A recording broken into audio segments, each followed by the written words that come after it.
Hello ji, hello, welcome back to Gaurav Soni blogs. तो भाई लोग, हम लोग कल काठमांडू से वापस आ गए हैं मधुबनी बिहार।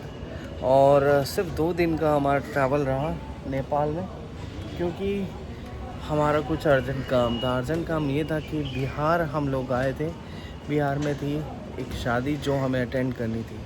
इसके बाद विचार ये है कि वापस से अब फिर जाया जाएगा नेपाल, और इस बार जाएंगे हम पोखरा होते हुए। गोरखपुर बॉर्डर से जाएंगे हम लोग पोखरा, और पोखरा में मौसम मेरे ख्याल से यहाँ से ज़्यादा बेटर होगा। बिहार में भाई बहुत गर्मी है, मतलब इतना ह्यूमिडिटी है। कल रात को भी नींद नहीं आया प्रॉपर्ली, और जहाँ हमें शादी अटेंड करनी थी अभी हम लोग वहीं स्टे कर रहे हैं। तो होपफुली आज का दिन हमारा ढंग से निकल जाएगा, फिर हम लोग चलेंगे पोखरा के लिए। तो आपको भी दिखाते हैं हम कहाँ हैं। तो गाइस, ये है मधुबनी बिहार, और हम लोगों को यहाँ पहुँचने में, जयपुर से यहाँ पहुँचने में लगभग 30 घंटे लगे थे। जयपुर से लगभग ये है, लगभग मान के चलिए आप 1250 किलोमीटर, मतलब कि मुंबई से भी दूर। और ये वो घर है जहाँ पे आज शादी है। मेरी सिस्टर की फ्रेंड है, उसकी शादी है, यहाँ पर आना था। और यहाँ पे ये देखिए कुछ अनोखे रीति रिवाज हैं जो कि मैंने कहीं और नहीं देखे।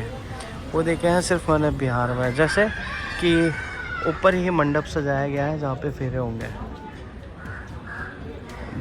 जयपुर में हमारे ट्रेडिशन ये होता है कि जब भी हम लोग कहीं शादी करते हैं तो उसका सेटअप होता है और जगह। यहाँ पे जो सेटअप है वो सीधा घर में ही किया गया है, और घर को सजाया गया है पूरी तरह से।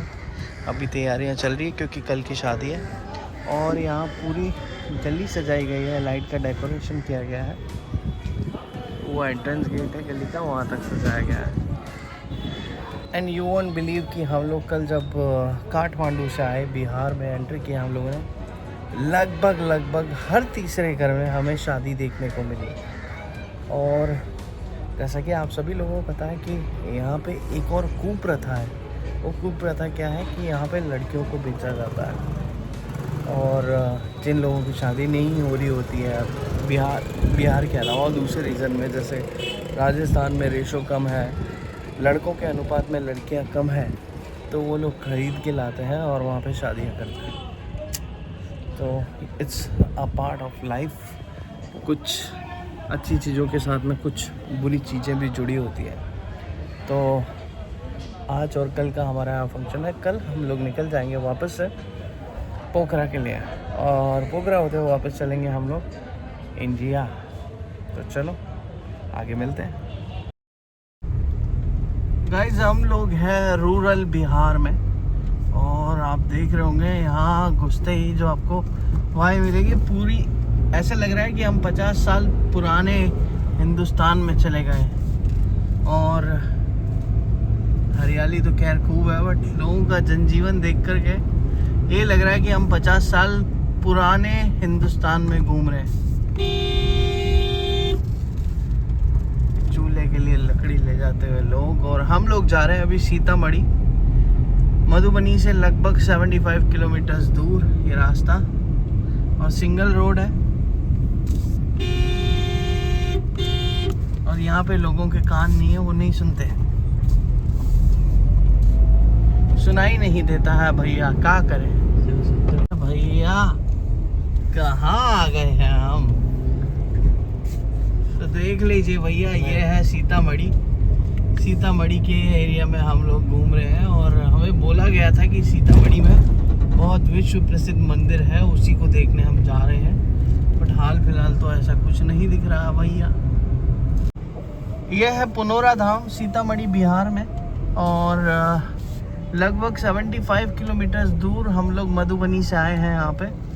और यहाँ पे लिखा है जग जननी माँ जानकी जन्मभूमि, मतलब कि सीता माता का जन्म यहाँ पे हुआ था।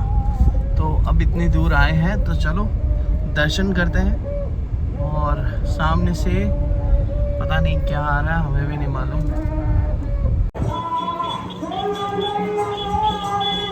तो ये है जी मुख्य मंदिर।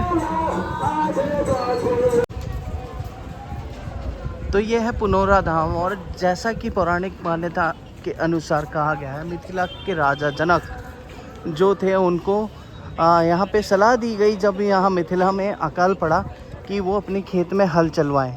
और जब खेत में हल चलवाया गया तब सीता मैया की उत्पत्ति इसी धाम में हुई, पुनौरा धाम में, और इसीलिए इनको माँ जानकी का जन्म स्थल भी कहा जाता है।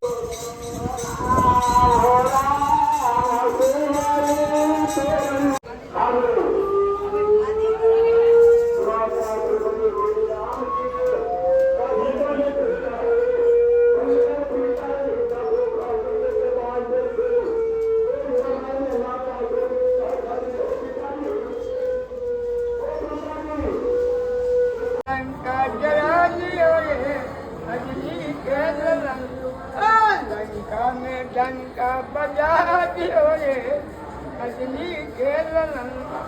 जानकी सुना कर दिया है, अयो माया गुंजित हो कह बड़ा गुना है, जो तुम्हें भजन कहेगा शायद जम के पाप विनाश हो जाएगा। हमारे माता स्वाद दिया हनुमान जी के पास, हनुमान जी में शक्ति है।